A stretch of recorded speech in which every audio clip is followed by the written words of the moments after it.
You are Locked On Patriots, your daily New England Patriots podcast. Part of the Locked On Podcast Network, your team every day.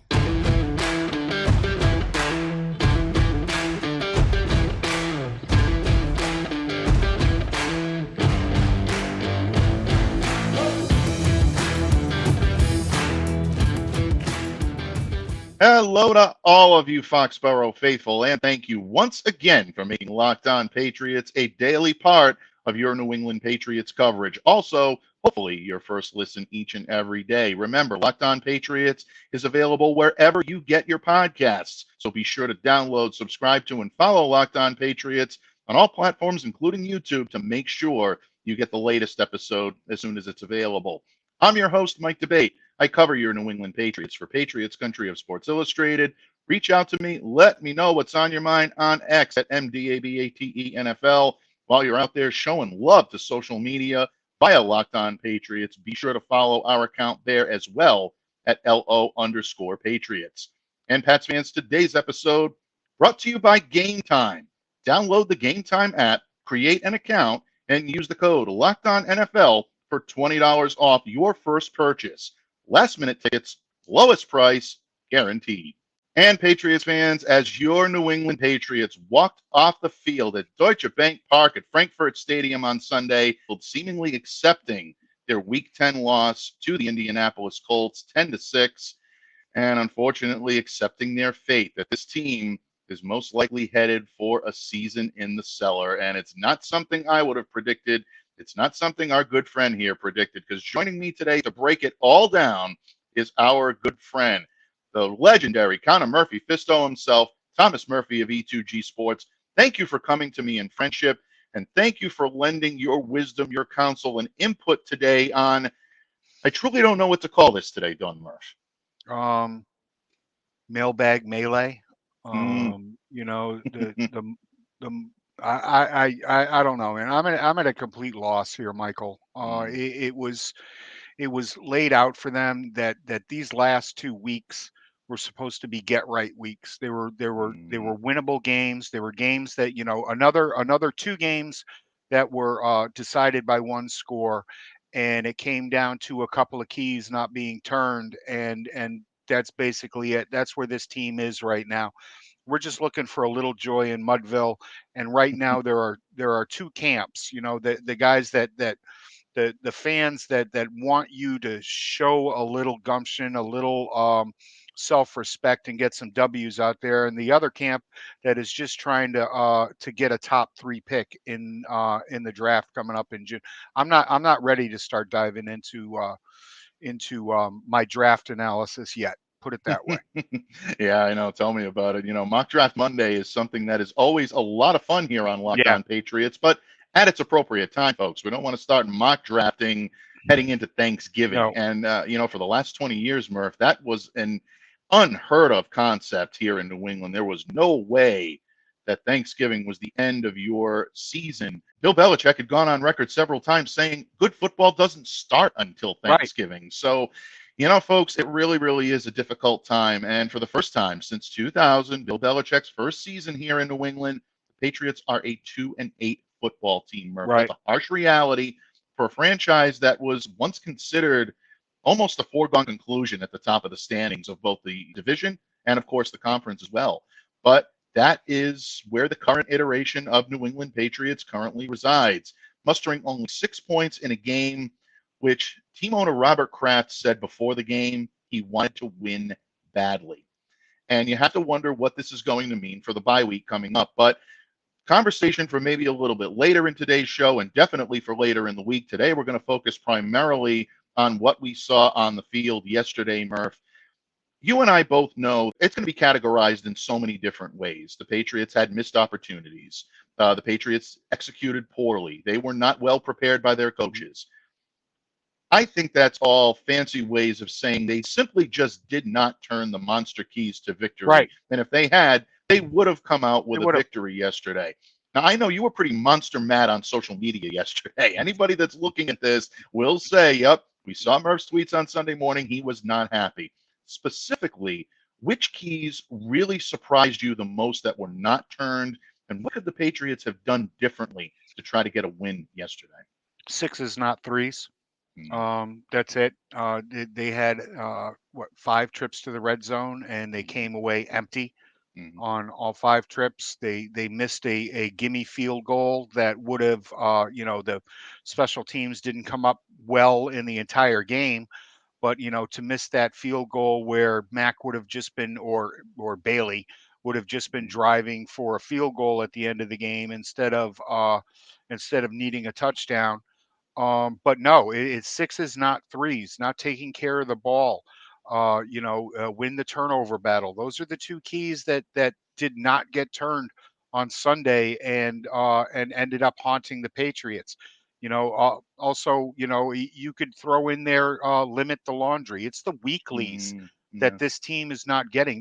Juju Smith-Schuster had 2 game driving, game driving penalties for motion that just shouldn't happen to a seasoned veteran like that. Where you have to be. You can't be moving forward. And both of those calls, both of those flags ended drives. They did.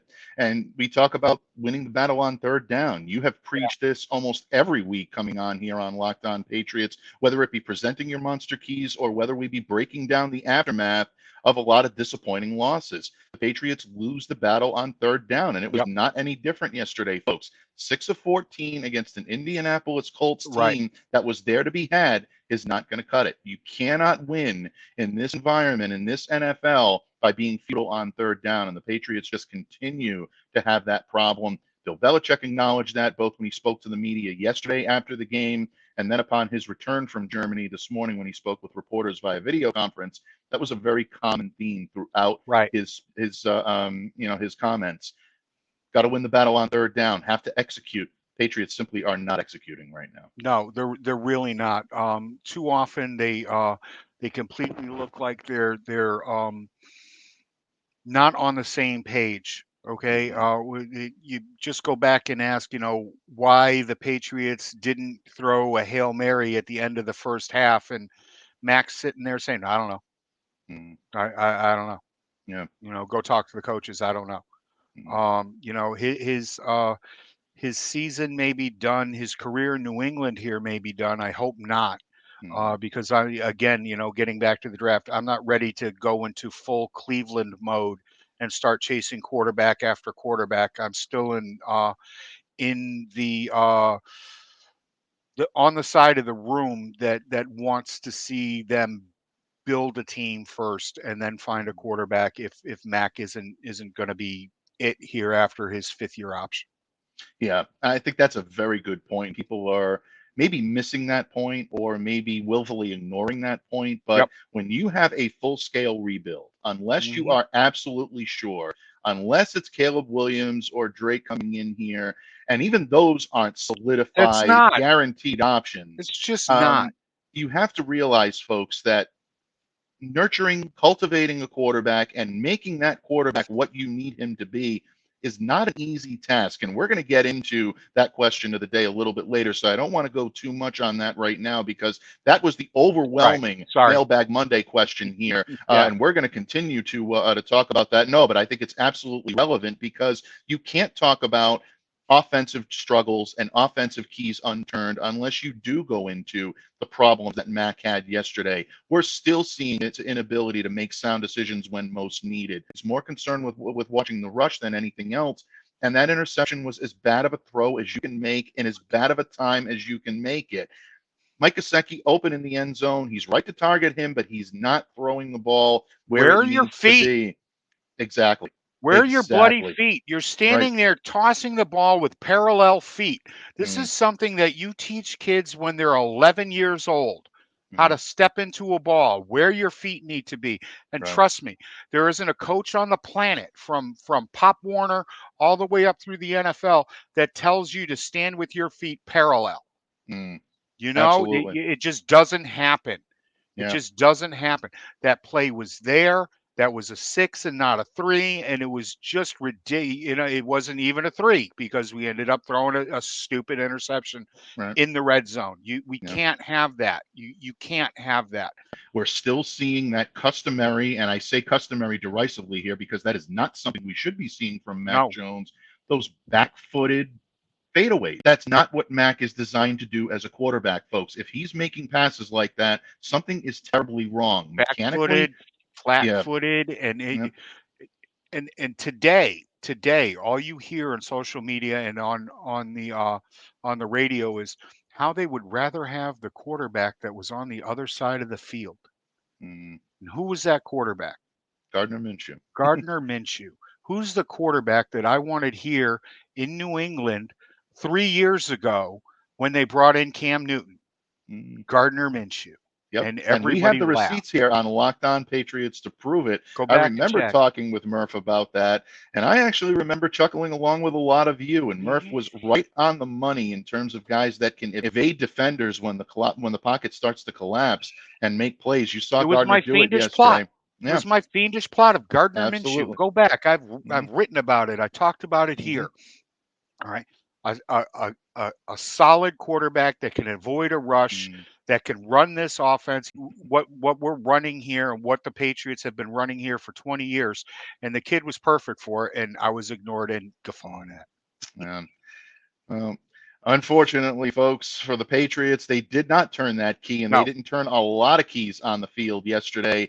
Obviously, Mac Jones' terrible decision, and he called his own throw terrible after the game. Mac took full responsibility for that throw, as he has been. He's been taking accountability for his miscues. The one thing you have to give Mac, whether you like him or whether you don't, folks, he stands there and faces the music. If he did something wrong, he'll be first to admit it. He'll take culpability, and then, we just haven't seen the actual ingenuity on the field to correct these issues, but he is taking culpability for it. Right. We'll talk more about that when we get Mac to the future in a little while. Locked On listeners, we've all been there. You want tickets to the big game or your favorite musical artist, and you just can't seem to find an easy and affordable way to do it. Well, you shouldn't have to worry when you're buying tickets to your next big event. Gametime is the fast and easy way to buy tickets for all of the sports, music, comedy, and theater events near you. And Gametime's all-in prices show your total up front, so you know you're getting a great deal without all those hidden fees. They're actually obsessed with finding ways to help you save money on tickets. That includes their zone deals, where you pick the section and Gametime picks the seats for an average of an 18% savings. And the Gametime guarantee means you'll always get the best price. If you find the tickets in the same section and row for less, Gametime will credit you 110% of the difference. Take the guesswork out of buying tickets with Gametime. Download the Gametime app, create an account, and use the code LOCKEDONNFL for $20 off your first purchase. Terms apply. So again, create an account, redeem the code LOCKEDONNFL, that's LOCKEDON for $20 off. Download Gametime today. Last minute tickets, lowest price, guaranteed.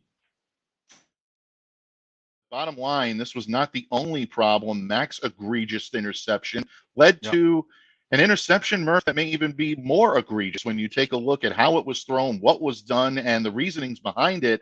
Bailey Zappi coming in on the final series, 3 of 7 passes, 25 yards. He did convert a 4th down. So, I mean, you want to give him credit for doing, that to get the Patriots advanced a little bit, but he fakes a spike or attempts to fake a spike. Yep. And tosses the ball into triple coverage. I could not understand why that ball was released, why it was thrown in the direction it was thrown. Right. You have no timeouts. This was an extreme head scratcher here. Yeah, it was beyond stupid. It was submoronic to not only make this play call, but to throw the ball where he did. You had no timeouts. You had no time. You have no time on the clock. Okay, and he's talking about afterwards. Well, I was hoping that they'd throw a flag there. You weren't getting a flag there. Not from this crew. No way. That wasn't happening. Guys were getting held and tugged and shrugged on both sides of the ball.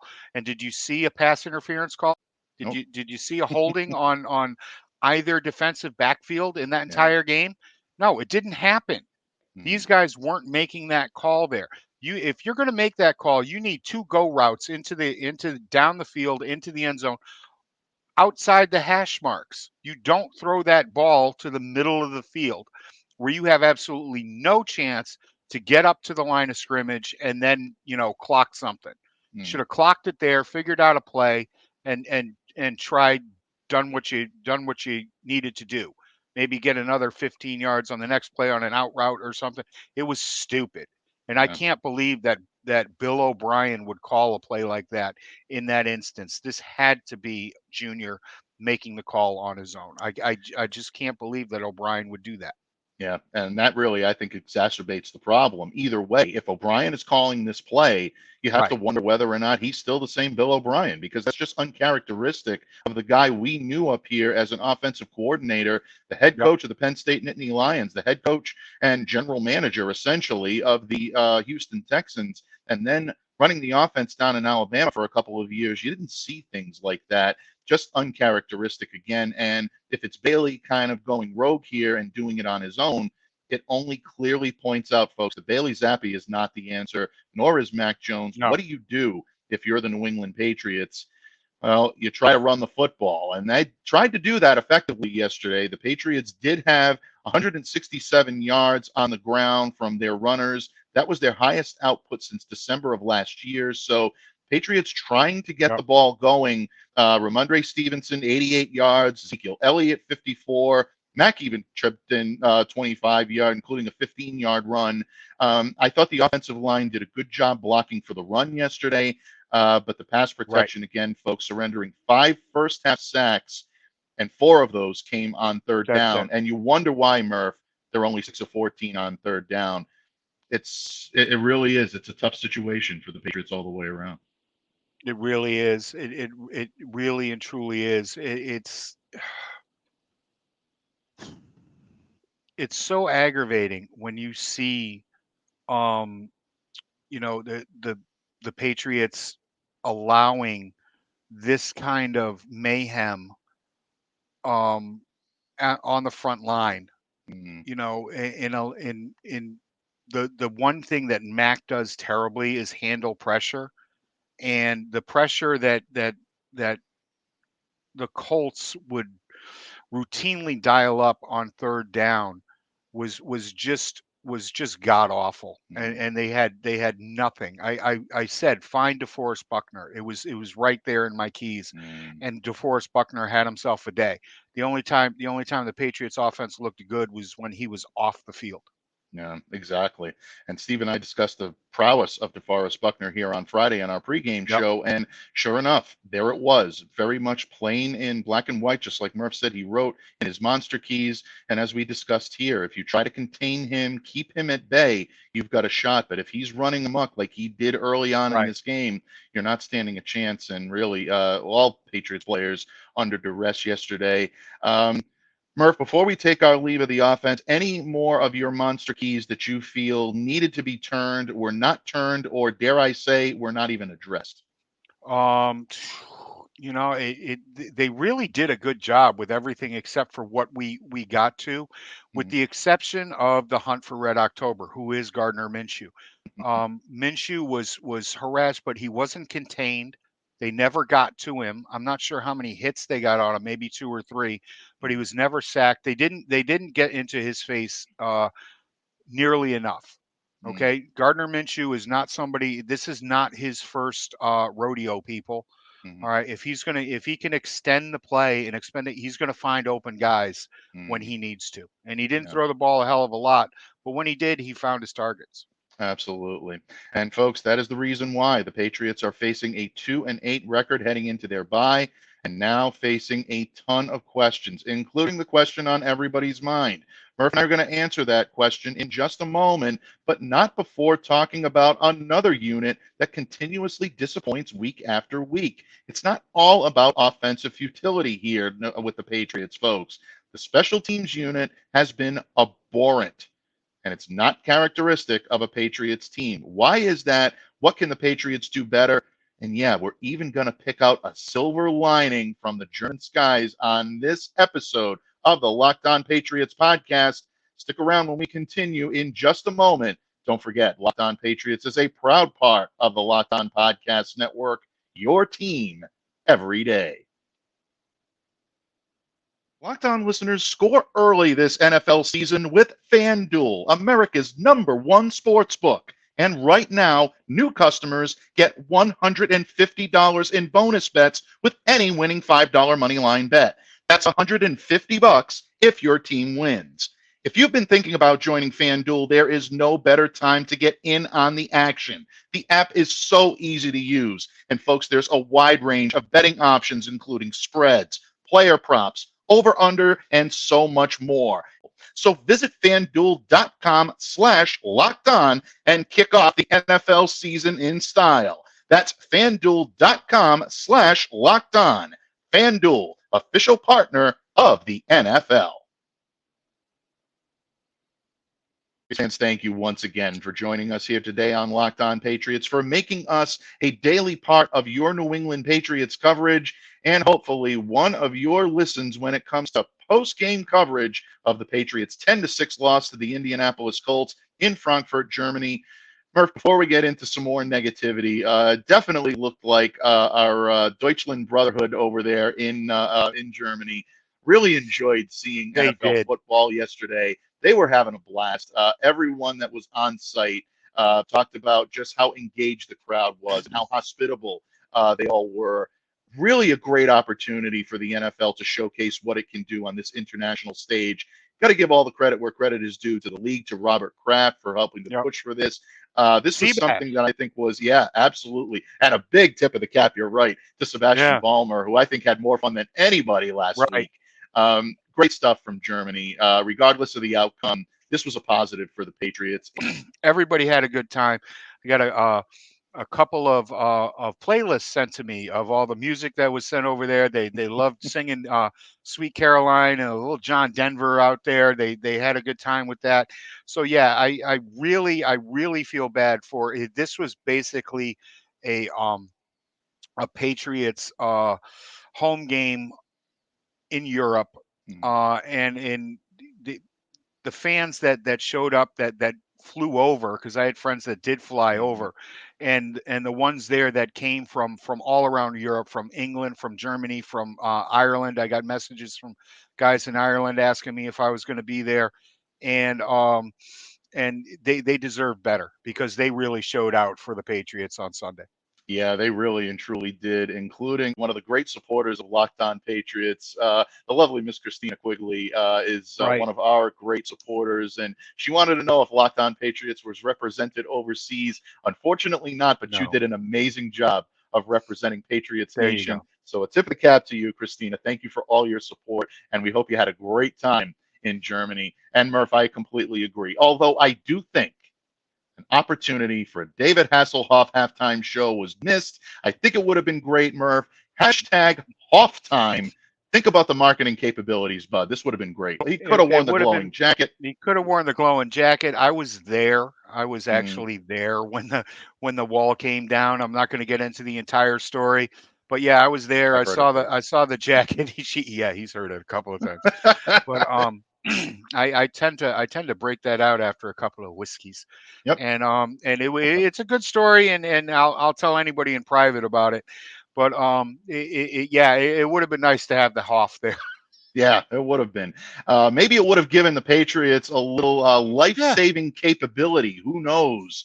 But bottom line, unfortunately, the New England Patriots were not able to hold up their end of the bargain, and they dropped this 10-6 matchup to the Indianapolis Colts and dropped to 2-8 on the season.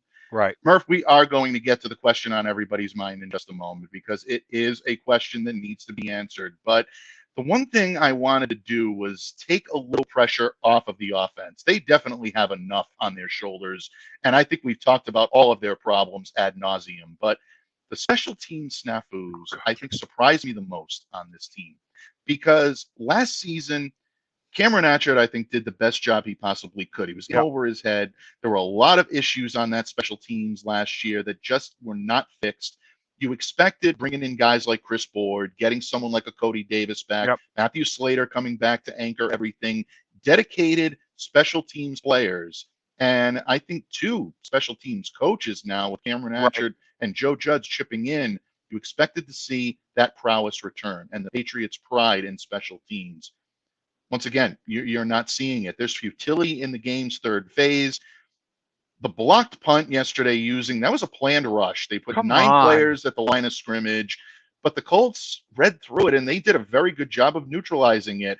Rigoberto Sanchez kicked a 69-yard punt that really should not have been anywhere near that. Colts special teams unit took full advantage of that. Didn't have a returner deep in the field, and the Patriots paid the price. Right. You mentioned Ryland's 35-yard miss. I go back to a 42-yard kickoff return by Isaiah McKenzie, who I'm embarrassed to say I did not realize could still be a thorn in the side of the New England Patriots. I thought that was more of a connection thing with Josh Allen. Turns out Isaiah McKenzie just loves playing against the Patriots. And if they signed him this offseason, like they listened to me and they should have done, wouldn't have been a problem yesterday, but I digress. Murph, you played on special teams. You know the value. How surprising is this to you? Because it just is so unpatriotic. It's shocking with the amount of money that's spent, extra money on guys that only play special teams, with the coaching staff that they have now I couldn't believe it. I honestly could not believe what they did. I mean, you've got a team backed up on their own 13, and you sit there and you decide to run an all-out block play. You've got 9 guys on the line of scrimmage. There's 9. Douglas and Sean Wade are at least 10 yards back off the ball, and they allowed that to happen. You cannot, if you set up like that, you cannot let that punt get off. You cannot do it. And they did it. And it completely flipped the field. And instead of, ending up with decent field position, which they probably should have been at about their own 35, maybe 40-yard line, he got off the, what did you say it was, a 63-yard punt? 69. 69. 69. Well, with the bounces, with the bounce, it was 69-yard. Yep, there you go. The old Gronk number, and but there were other misses from those guys too. Letting Isaiah McKenzie, like you said, get that 35-yarder run back. It was awful. It was just awful. And of course, the missed chip field goal. The only bright spot to this and really this season is Bryce Behringer, who unfortunately his name was called wrongly the entire first half of the game. Yeah, Rich had a rough one yesterday. Rich Eisen is not very good at what he was doing on Sunday. Okay, he's not good at it. Please, NFL Network, stop having him do it. He does many things very well. Let him go do those things, because game calling is not one of them. It isn't. Yeah, Rich had a tough day. It was good to hear Jason, though. I did love to hear Jason. The tip of the cap to Jason McCourty, who was probably biting his lip the entire time, just looking at, what the hell are you talking about? But yeah, the special teams unit, it's always been all 3 phases here. And for 2 years now, that hasn't happened. And I'm not sure what some of this personnel is thinking. I am not sure what the coaching staff is thinking. You didn't need to create a turnover off that punt. You didn't need to. What you needed to do was make sure that you had good field position, and you didn't have a punter, but you didn't have a kick returner back there. You didn't have a punt returner back there. I did play special teams, but I wasn't a returner. I was up there and blocked. I couldn't even long snap. If I was a long snapper, I'd still be in the league. Yeah, a lot of focus on the run on both sides of the football yesterday. And folks, if there was a positive, if there was a silver lining to be taken from the field, and I know a lot of you are rolling your eyes and saying, yeah, Mike, you're reaching, or Murph, you're reaching, or there really was no silver lining, I want to give a slight tip of the cap, or you know what, scratch that. I want to give a tip of the cap, a full tip of the cap to the run defense, which stepped up in the absence of Juwan Bentley, and knowing how absolutely fundamental he is in helping the middle of that field contain the run and actually be the driving force behind that defense. Jonathan Taylor was held to just 3 yards per attempt, 23 carries, 69 yards, with the exception of that touchdown drive that the Colts put together. he was held in check. Zach Moss, who's supposed to be the Robin to his Batman, one handoff, 2 yards. Right. The Patriots were without Bentley yesterday. That could have been a disaster. Big kudos to Calvin Munson, who stepped up a big time in his absence. Mack Wilson Sr. playing an off-the-ball role. He comes out of the game for a little bit with a head injury. Who comes in to try to play that middle-of-the-field traffic director but Kyle Duggar, coming in with a big run stuff on 3rd and 1. God. Yeah, that forced the Colts punt. That could have been another drive that really would have been backbreaking. It's nice to see Duggar playing where he should be used. That was quite evident yesterday. Christian Barmore is just a force of nature. Yeah, he is. All right. Absolutely. What he did yesterday was amazing. It was downright amazing to shut down this offensive line and this running game in the way that he was able to help out. Godchow did a fantastic job. The man was held on every single play that I got to see of him. We got no flags on that whatsoever, but it was happening on the other side of the ball too. The only difference was their rushers were actually getting to the quarterback. But no, the run defense was fantastic yesterday. And just to flip it back over, while these guys couldn't pass block to save their lives, the interior of this offensive line has not played a better game this season. What they were able to do to open up for Stevenson and Zeke yesterday was fantastic. It really was. These guys balled right out, and David Andrews is a god. You know, getting out there and jumping on that loose ball early in the game was could have been a game changer. Yeah, it really could have been a game changer, and in a lot of ways, folks, I think we were looking at a potential game changer in a lot of phases in the game. And Murph, I think that leads us quite nicely into our final question for today. And it is the overwhelming Mailbag Monday big time submission. All of you are wondering, not is Bill Belichick on the hot seat, not what did Robert Kraft say in his private box. These are all questions that I know you have, but everybody wants to seem to know whether or not Mac Jones has made his final start in a Patriots uniform. Mailbag Monday, there it is, folks. Will Mac Jones start another game for the New England Patriots? Murph, your wisdom, your counsel, your insight is always valued here on Locked On Patriots, perhaps today more than any other, my friend. I put the ball in your court first. Have we seen the last of Mac as a starting quarterback for your New England Patriots? Nope, not a chance in hell. He's going to start the next game. He's going to be the starting quarterback coming off this bye. You know why? Because Bailey Zappi does not have it. All right, there you go. I'm going to say it right then and there. Bailey Zappi is not the man. It is shown in practices. It is shown in games that he cannot. He doesn't have the talent to do it. Okay, so unless this is full tank mode, that's not going to happen. All right, Will Grier is still the third quarterback on the depth chart. He has been here for 2 months, and he has not been able to leapfrog Bailey Zappi. All right, so I know this isn't the answer to the question that most of you are looking for, but Mac Jones is still the best quarterback in the room, and he's going to get the start in Week 11. Yeah, I think if you ask the question at the end of the year, our answer is probably going to be different. But I think you ask the question right now, Murph, I agree with you. And for the reasons that Murph outlined, folks. Look, it's easy to point to Mac Jones and look at him and say he's lost it. He doesn't have it. He's broken. We hear these tag words all the time. It makes for good social media postings because people see that and they feed into it. It makes for good article fodder. You want to read about a broken quarterback or why he is the way he is. But bottom line, when you don't have the horses on the bench to be able to come in and give your team a spark, it puts you at a dramatic disadvantage. And that's where the Patriots are right now. You know, Bailey works hard to prepare. There's no question about it. You hear all the stuff on Mac about how he's the hardest worker in the room, first guy in, last guy to leave, the whole 9 yards. I can tell you from personal experience, and that, you know, it's true. Mac is always out on the field. He's talking to his coaches. He's looking at ways to improve.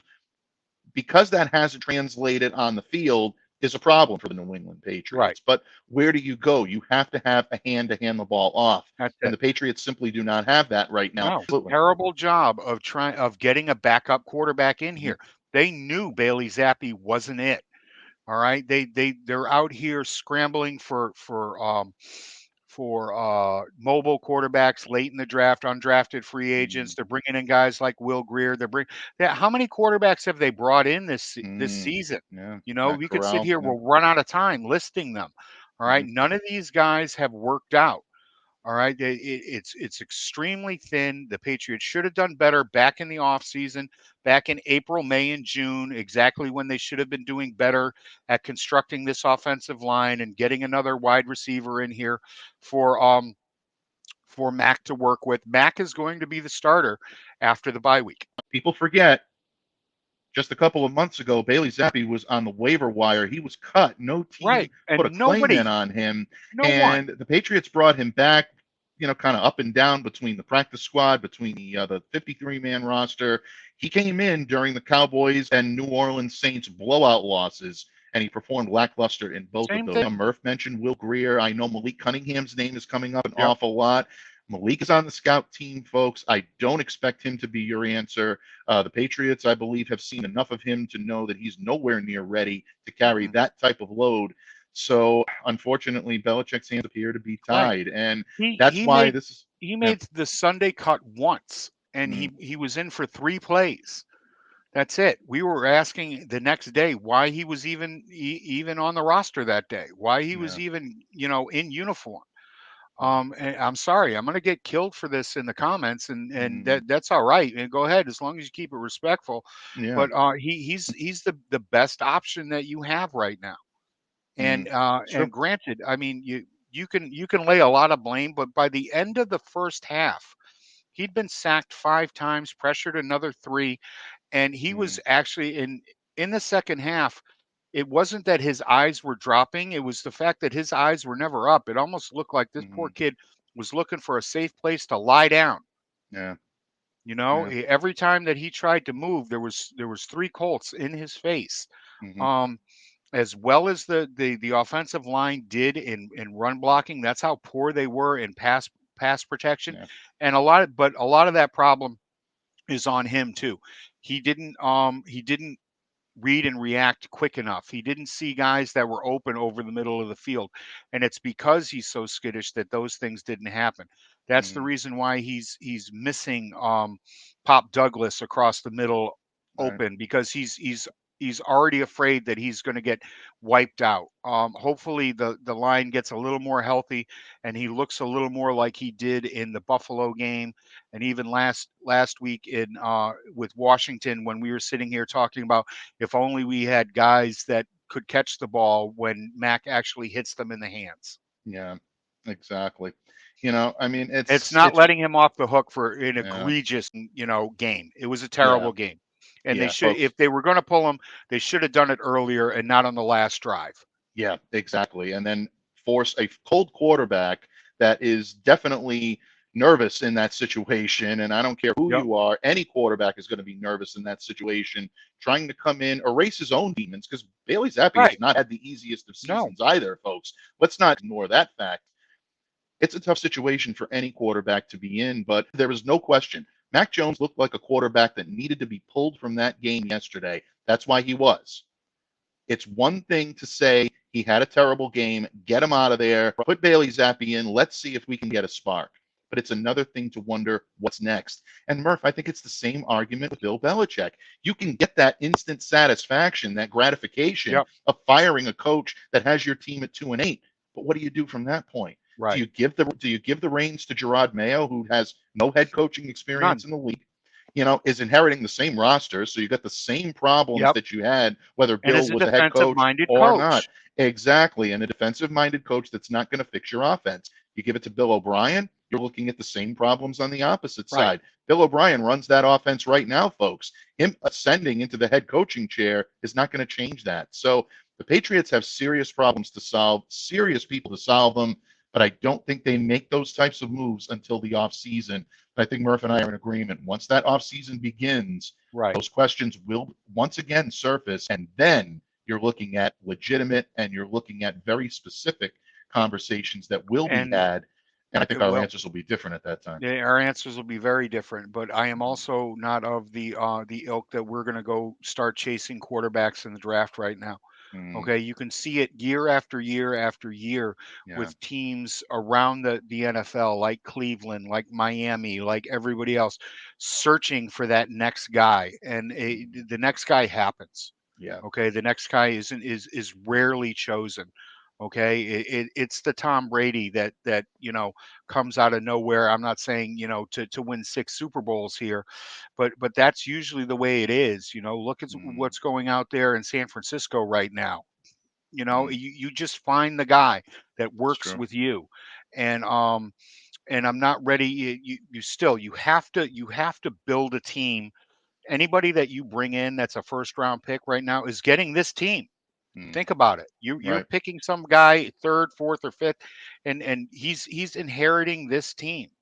Let's go out there. Let's build the team, and then find the quarterback to go in, or maybe once again it's a little more than a crapshoot, because the draft at this position is a crapshoot. If you don't Yeah. think so, ask the guys in Cleveland, ask New York Jets fans, ask Mm, Buffalo Bills mm, fans.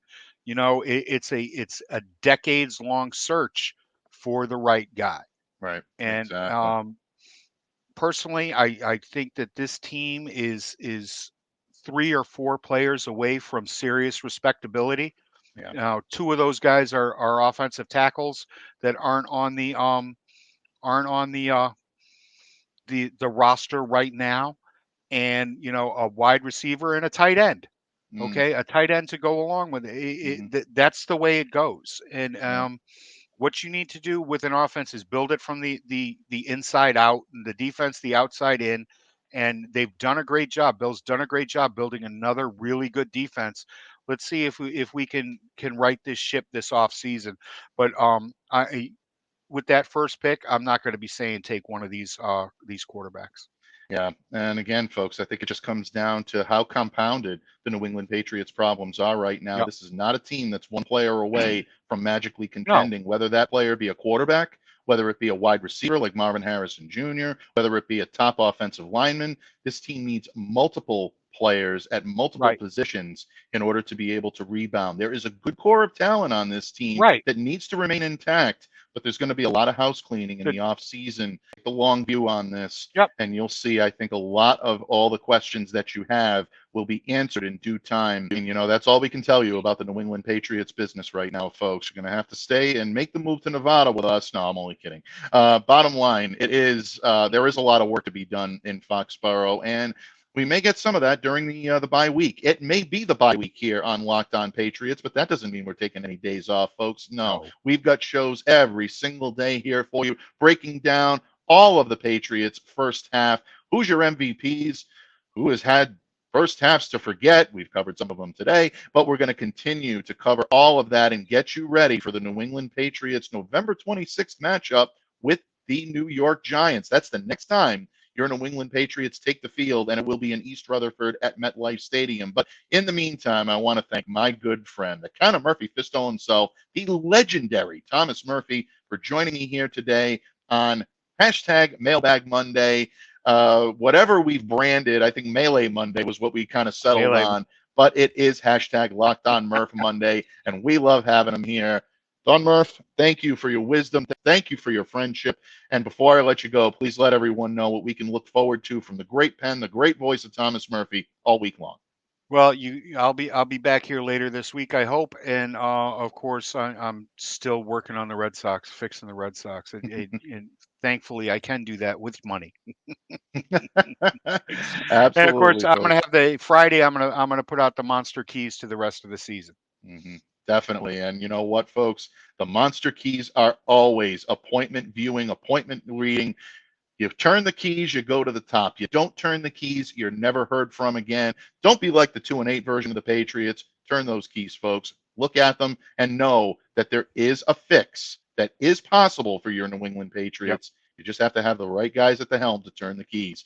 And in that vein, folks, we appreciate all of your support of Locked On Patriots. Thank you for hanging in there with us through what has been a tumultuous first half of the season, but you ain't seen nothing yet. Amazing guests coming up this week and all throughout the months of November and December. So stick around, stay with us here on Locked On Patriots because it's about to get better. In the meantime, I continue to wish you all the very best and to remind you to stay safe and to stay well and to be the change you wish to see in the world. Have a great day, everyone, and we'll see you back here again tomorrow on Locked On Patriots. Can't throw a football with your legs like that. Parallel. Come on. Pivot. Pivot.